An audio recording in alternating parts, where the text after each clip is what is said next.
स्वस्ति श्री गणेशाय नमः। ओम स्वस्ति श्री राधा कृष्ण चरण कमलेभ्यो नमः।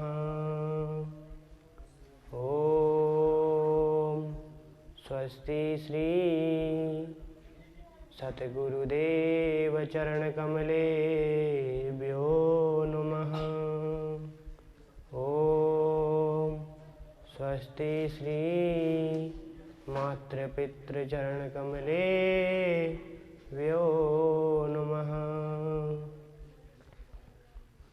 लंबोदरं परमसुन्दरमेकदन्तं रक्तांबरं त्रिनयनं परमं पवित्रम् उद्यद्दिवाकर करोज्ज्वलकायकान्तं विघ्नेश्वरं सकलविघ्नहरं नमामि। राधा मेरी स्वामिनी मैं राधे तेरो दास, जन्म जन्म मोहि दीजियो श्री वृंदावन को वास।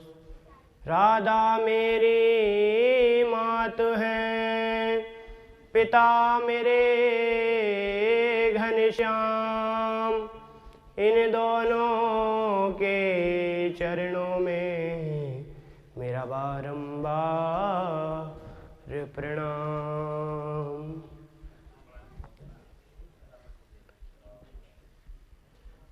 परंपरा पर अखिलेश्वर अकारण करुणा वर्णाले भक्तवांचा कल्पतरु पीतांबरधारी श्री वांके बिहारी लाल जी के चरणों में इस दास का सादर प्रणाम।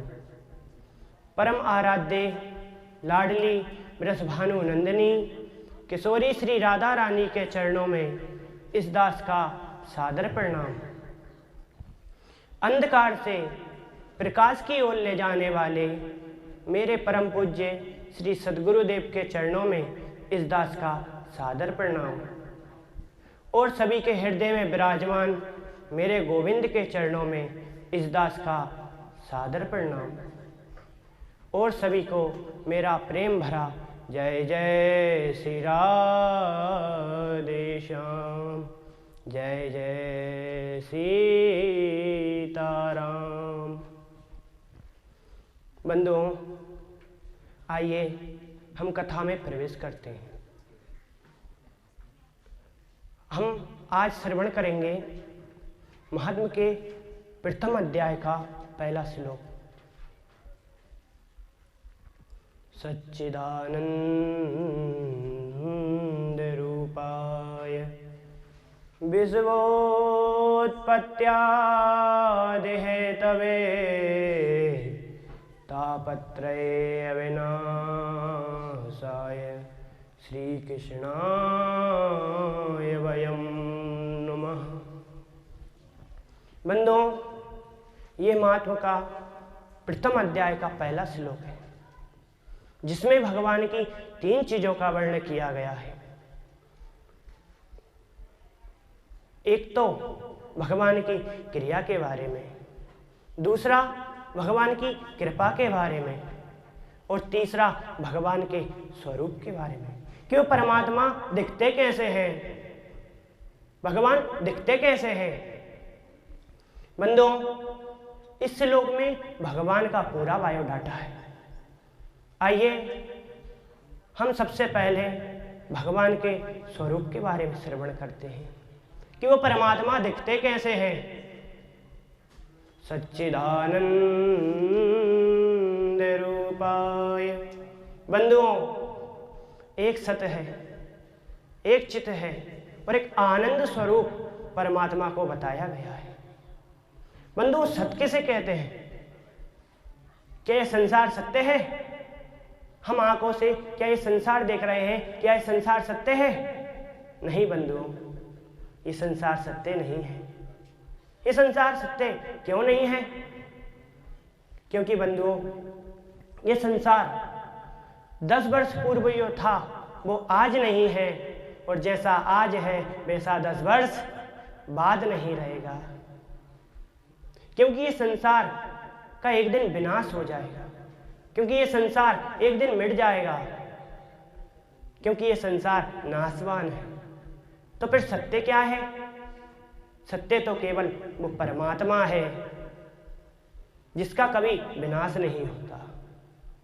क्योंकि बंधुओं, जब हम नहीं थे तब भी वो परमात्मा थे, जब हम हैं तब भी वो परमात्मा है, और जब हम नहीं रहेंगे तब भी वो परमात्मा रहेंगे। इसलिए वो परमात्मा सत्य है।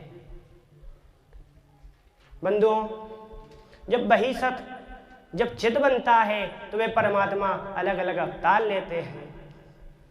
कभी वो परमात्मा नरसिंह अवतार लेते हैं, कभी वो परमात्मा 12 अवतार लेकर आते हैं, कभी वो परमात्मा राम बनकर आ जाते हैं, और कभी वही परमात्मा कृष्ण बनकर आ जाते हैं। जब वो परमात्मा अलग अलग अवतार लेते हैं तब वे परमात्मा चित कहलाते हैं।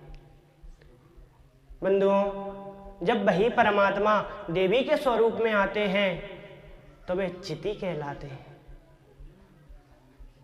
या देवी सर्वभूतेषु चितिरूपेण संस्थिता, नमस्तस्यै नमस्तस्यै नमस्तस्यै नमो नमः।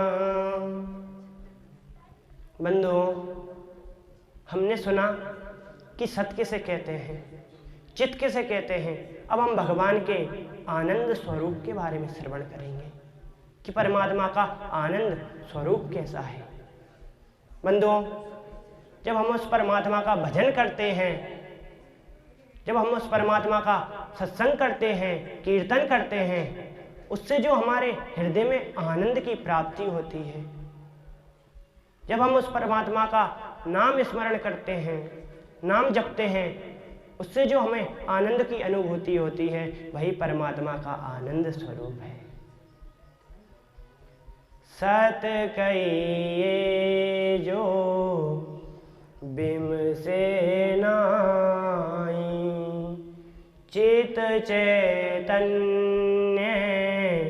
सकल घट माई, आनंद घट घट करे आनंदा, ताको नाम सच्चिदानंदा,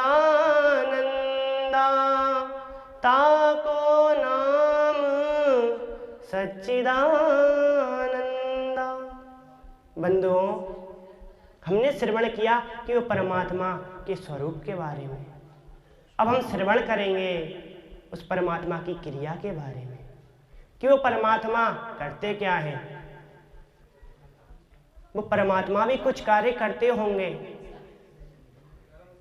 बंधुओं, उस परमात्मा भी कुछ कार्य करते होंगे। विश्वोत्पत्त्यादेह तवे। बंधुओं, वे परमात्मा 3 कार्य करते हैं। संसार की उत्पत्ति करते हैं, संसार का पालन करते हैं, और अंत में संसार का संहार कर देते हैं, विनाश कर देते हैं। बंधुओं, वो परमात्मा है तो एक ही, लेकिन कार्य अनेक कर रहा है। क्योंकि वही परमात्मा कभी ब्रह्मा बनकर सृष्टि संसार की उत्पत्ति करता है। वही परमात्मा नारायण संसार का पालन करते हैं, और वही परमात्मा शिव बनकर संसार का संहार कर देते हैं। वे परमात्मा है तो एक ही, लेकिन कार्य अनेक करता है। जैसे जब एक किसान खेत में बुवाई करता है तब वह ब्रह्मा जी का कार्य करता है, जब थोड़े समय बाद वह फसल पक जाती है, जब थोड़े समय बाद वह फसल बड़ी हो जाती है, तो वही किसान निंदाई, गुड़ाई और सिंचाई करता है। तब वह किसका कार्य करता है? तब वह श्री नारायण का कार्य करता है, श्री विष्णु का कार्य करता है। और जब थोड़े समय बाद वही फसल पक जाती है, तो अंत में वह किसान उसे काट लेता है। उसी प्रकार तब वह किसका कार्य करता है? तब वह भूत भावन भोलेनाथ महादेव का कार्य करता है। जैसे किसान तो एक है, लेकिन कार्य अलग अलग कर रहा है, उसी प्रकार वे परमात्मा तो एक है, लेकिन कार्य अनेक कर रहा है। बंधुओं, हमने भगवान की स्वरूप के बारे में श्रवण किया, भगवान की क्रिया के बारे में श्रवण किया कि भगवान करते क्या हैं। अब हम श्रवण करेंगे उस परमात्मा की कृपा के बारे में कि वे परमात्मा कृपा किन पर करते हैं। तो आइए श्रवण करते हैं। तापत्रय अविनाशाय। बंधुओं, वे परमात्मा 3 प्रकार के तापों का नाश करते हैं। वे 3 प्रकार के ताप कौन से हैं? देहिक, देविक, भौतिक तापा, राम राज का हो नहीं व्यापा। वे 3 प्रकार के ताप हैं, देहिक, देविक और भौतिक।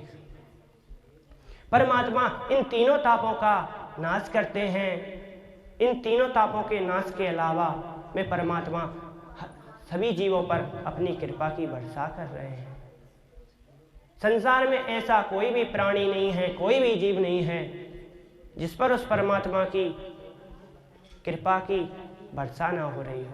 परमात्मा सभी जीवों पर अपनी अनवरत कृपा की वर्षा कर रहे हैं। लेकिन बंधुओं, हम अनुभव कहाँ कर पाते हैं कि वे परमात्मा की कृपा का अनुभव कहाँ कर पाते हैं? वे परमात्मा की कृपा तो हम पर अनवरत बरस रही है, लेकिन हम अनुभव नहीं कर पाते। जैसे जब बरसात होती है और हम छाता लगाकर बाहर जाते हैं, छतरी लगाकर बाहर निकलते हैं घर से, तो हमें वर्षा का अनुभव नहीं होता। उसी प्रकार हमारे ऊपर अभिमान रूपी छतरी लगी हुई है। जिस दिन ये अभिमान रूपी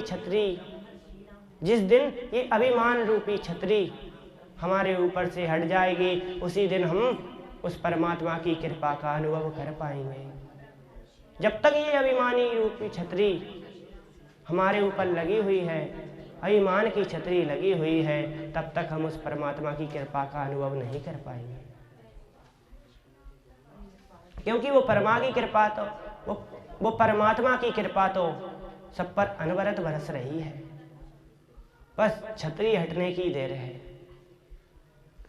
उनकी कृपा में कोई कमी तो नहीं, उनकी करुणा में कोई कमी तो नहीं, पात्रता में हमारी कमी रह गई, उनकी क्षमता में कोई कमी तो नहीं, उनकी ममता में कोई कमी तो नहीं, उदारता में हमारी कमी रह गई।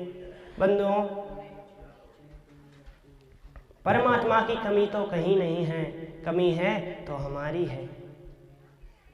बंधुओं, वो परमात्मा 3 प्रकार के तापों का नाश करते हैं और हम पर अनवरत कृपा बरसाते हैं। ऐसे परमात्मा को आइए हम सब प्रणाम करते हैं। श्री कृष्णाय वयं नमः। बंधुओं, हम सब भगवान को प्रणाम करते हैं। ये तो व्याकरण के हिसाब से बहुवचन की संज्ञा है, क्योंकि वयम का मतलब होता है हम सब। जैसे हम सब भगवान को प्रणाम कर रहे हैं। केवल श्रोता ही भगवान को प्रणाम नहीं करता, वक्ता भी भगवान को प्रणाम करता है। केवल श्रोता ही भगवान की कथा श्रवण करके अपने कर्णों को पवित्र नहीं करता, वक्ता भी भगवान की कथा श्रवण कराकर अपनी वाणी को पवित्र करता है। बंधुओं, मैं अपनी वाणी को यहीं पर श्री बांके बिहारी के चरणों में विश्राम देता हूँ। बोलिए श्री बांके बिहारी लाल की जय हो। श्री भागवत महापुराण की जय हो। श्री सद्गुरुदेव भगवान की